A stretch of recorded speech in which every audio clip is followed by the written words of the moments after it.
If you're about to sail MSC Splendida from Barcelona, this video might save you from making the most common mistake American cruisers make here, because this is not Miami, and Barcelona cruise logistics work very differently. MSC Splendida is a large cruise ship from MSC Cruises, part of the Fantasia class. On paper, it feels similar in size to ships you may know from Royal Caribbean or Carnival, but the onboard experience is not American-style cruising, it's European, and that difference matters more than most people expect. If you usually sail from ports like Miami or Manhattan, the first thing you'll notice isn't the size, it's the atmosphere. MSC has a truly international vibe. You'll hear many languages around you. English is widely spoken, announcements are in English, and communication is easy. But the passenger mix is global, especially on Mediterranean departures from Barcelona, where you'll find many Spanish and Catalan guests on board. If you cruise often from US ports, subscribe because I regularly compare European cruise departures with American cruise experiences so you know exactly what changes and what doesn't. Let me summarize the three biggest differences American cruisers usually notice on MSC Splendida from Barcelona. First, the atmosphere is more international and less US-focused. Second, drink policies and inclusions may not match what you're used to in the Caribbean. And third, embarkation logistics in Barcelona are completely different from US megaports like Miami. When you understand these three things in advance, the cruise feels much smoother. Let's talk about food and drinks because expectations matter here. You have large main dining rooms included and a buffet with solid variety, but the buffet gets crowded, especially on embarkation day and during breakfast. One of the biggest mistakes passengers make is going straight to the buffet immediately after boarding. That's when it's at its busiest. Explore the ship first, come back later. It makes a big difference. Now let's address something that has generated real debate on my channel: water at the buffet. On my sailing on MSC Splendida, regular water at the buffet was not included, and I had to pay for it. This single detail created more comments than almost any other MSC topic I've covered. Many viewers told me water was included on their cruise, and I believed them, but in my case, it wasn't. The key point is this: inclusions depend on your booking conditions and drink package. If you're coming from a US cruise background where basic drinks are often included, clarify exactly what your package covers on day one. Now let's talk about pricing, because this is important for American travelers. One of the main reasons Americans choose MSC in Europe is value. Mediterranean cruises on MSC are often more affordable than comparable Caribbean sailings on US cruise lines. And here is something very important. On MSC Mediterranean cruises, gratuities and port taxes are already included in the advertised price. You are not charged daily service fees on top of your fare like on many US cruise lines. That means the price you see is much closer to the final price you actually pay.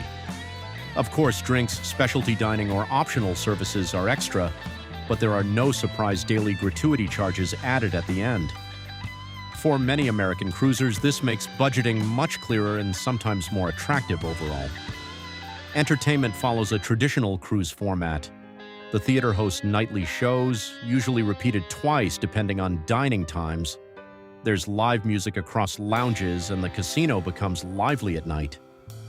Compared to some US cruise lines, it feels more structured and classic rather than high-energy party-focused. The central atrium is the heart of MSC Splendida. It's your main orientation point and a natural meeting space. In the evenings, it becomes lively with music and guests moving between dinner and shows. If you want to see the ship in real time, I also did a full live walkthrough of MSC Splendida from Barcelona, available here on the channel. That video shows crowd levels, public areas, and atmosphere exactly as they were during my sailing.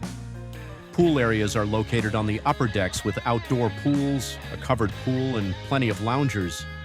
On sea days, they get busy. This is a large vessel. If you prefer more space, go early in the morning or later in the afternoon. Now let's talk about cabins and smart choices. I intentionally booked an outside cabin without a balcony to test whether balconies are really necessary on Mediterranean itineraries. In the Caribbean, balconies can be essential, but in the Mediterranean, where you're in port almost every day, you may spend most of your time ashore. An ocean view cabin gives you natural light and good value without paying for a balcony you might barely use. American travelers often ask about power outlets. In my cabin, there were European-style sockets, American-style sockets, and USB ports. That means you can plug in both European and US devices without too much hassle. USB ports also help for charging phones and smaller devices, but a compact travel adapter or a small USB hub is still very useful if you plan to charge multiple devices at the same time. Now let's talk about embarkation in Barcelona, and this is where being a local really helps. Unlike US ports where terminals are close together, Barcelona's cruise terminals are spread out along the port. MSC's terminal is the farthest one. Walking there with luggage is not recommended. The distance is long and in summer it can be exhausting. The smartest option is the official port shuttle from the World Trade Center area next to the Columbus Monument. For around 3.5 euros, it takes you directly to the terminals, including MSC. If you're staying in central Barcelona, this is usually the easiest solution. If you're flying into Barcelona, especially on transatlantic routes operated by airlines like Level or American Airlines, planning your transfer carefully is important. Many long-haul flights from the US arrive in the morning and Barcelona traffic can be heavy. If your cruise departs the same day, timing matters. I have detailed guides explaining how Barcelona Airport works and how to reach the cruise port step by step. Even if MSC assigns you a boarding time, you can usually drop off luggage earlier and enjoy the city hands-free. Barcelona is one of the most beautiful cruise departure cities in Europe, but understanding how the port system works makes the entire experience smoother. Disembarkation is also important. In Barcelona, the process is efficient and relatively fast. Ships often prepare for the next Mediterranean itinerary the same day, so turnaround is quick. Do not book extremely tight flights from Barcelona Airport. Give yourself enough time, especially during busy travel seasons. Now let's be clear about who MSC Splendida is ideal for. It's a strong option for families, couples, and travelers who want a large ship with many facilities at competitive pricing. If you're looking for ultra-luxury boutique cruising or the newest megaship with cutting-edge attractions, this may not be your best fit.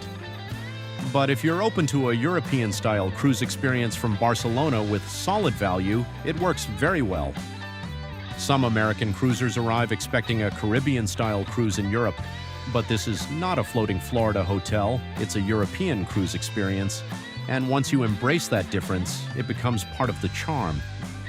I've also covered other MSC ships that frequently call in Barcelona, including MSC Divina and MSC Seaview. Watching those comparisons can help you decide which ship fits your travel style best. MSC made filming easy and professional, which I appreciate. But everything shared here is based entirely on my own experience as a passenger. If you're planning MSC Splendida from Barcelona or your first European cruise departure, check the other practical guides on this channel about Barcelona Airport, cruise port logistics, and transfers.